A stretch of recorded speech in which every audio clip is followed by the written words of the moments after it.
राहाता तालुक्यामधील अस्तगाव येथे एका शेतकऱ्याने तब्बल 2.5 एकराच्या जागेमध्ये शेततळं बांधलं आहे। या शेततळ्यात 4 कोटी लिटर पाणी साठवण्याची क्षमता आहे। शेतकऱ्यांनी संपूर्ण तळे बांधल्यानंतर सरकारवर नाराजी व्यक्त केली। पहिल्या सरकारमध्ये NHM मध्ये 100% अनुदान मिळत असायचे। पहिल्यांदा खोदकामाचे, कागदाचे आणि कंपाऊंडचे पैसेही मिळायचे, पण आताचे सरकार फसवे आहे, असं शेतकऱ्यांचं म्हणणं आहे। सरकार म्हणते मागल त्याला शेततळे, असं काही नाही।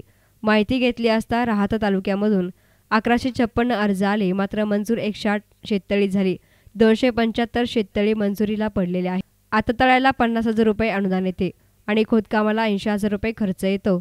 या महाराष्ट्रामध्ये शेतकरी मेटाकुटीला आला असून शेतकऱ्यांची थट्टा सरकार करत आहे। पहिले सरकार बरे होते, ते सरकार आमच्या भावना समजून घेत होते। सरकारला विनंती आहे की शेततळ्यांना पूर्ण अनुदान मिळावे आणि शेतकऱ्यांच्या भाजीपाल्याला योग्य हमीभाव मिळावा, अशी प्रतिक्रिया या प्रसंगी शेतकऱ्यांनी व्यक्त केली। आज या ठिकाणी तळे करताना शेतकऱ्यापुढे अनेक अडचणी उभ्या राहतात। या ठिकाणी गव्हर्नमेंटनी, सरकारने, आजच्या सरकारने मागेल त्याला शेततळं अशी एक घोषणा केली, परंतु या मागेल त्याला शेततळ्यामध्ये शेतकऱ्याचं काय होतं याकडे त्यांचं लक्ष नाही। आणि मागेल त्याला शेततळं अपेक्षित आहे त्यांना तर मिळतच नाही, पण जो करतोय त्याला ती रक्कम जी मिळते ही तुटपुंजी असल्यामुळे शेतकरी त्या योजनेकडे वळूच शकत नाही। आणि म्हणून सरकारने आजच्या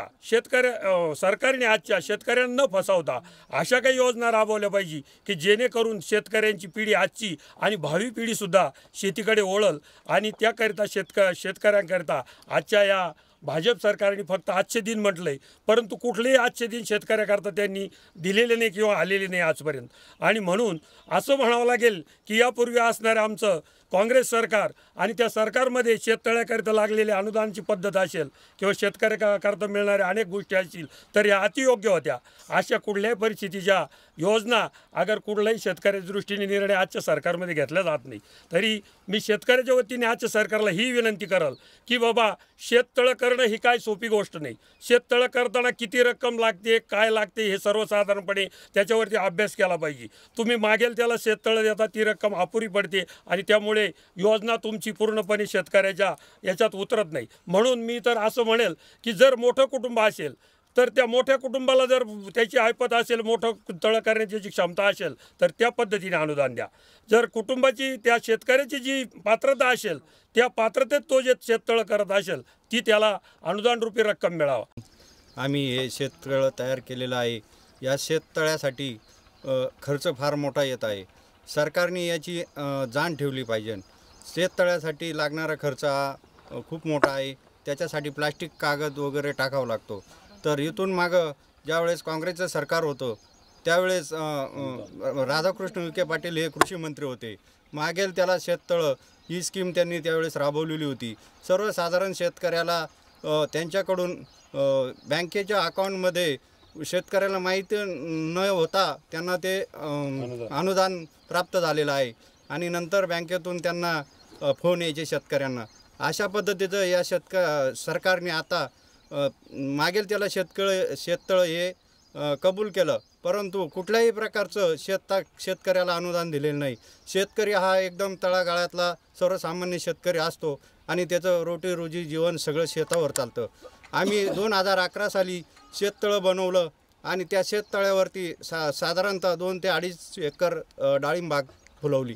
त्या बागेमध्ये आम्हाला सर्वसाधारणपणे चांगला पैसा भेटला आणि एक्सपोर्ट माल करून आम्ही शेततळ्याची काय जाणीव असते ही सर्वसाधारण शेतकऱ्याला कळली पाहिजे, म्हणून आम्ही आज या मोठ्या शेततळ्याकडे वळवलेलो आहे। सर्वसाधारणपणे 2.5 एकरामध्ये हे शेततळं बनवलेलं आहे आणि या शेततळ्यामध्ये सर्वसाधारणपणे 10 ते 12 एकर क्षेत्र डाळिंबाचं पूर्णपणे निघू शकतं। शेतकऱ्यांनी याची सर्वांनी जाणीव घेऊन आपल्या आपल्या कुवतीप्रमाणे शेततळं बनवलेलं पाहिजे। शेततळ्याचं महत्त्व आम्हाला दुष्काळामुळं 2 वर्षापासून जाणवलं। पूर्वी आम्ही विहिरी घे, छायपणकर, बोर घे सगळे प्रयत्न करून थकलो। शेवटचा पर्याय आम्हाला शेततळ्याचा हा खूप योग्य वाटला।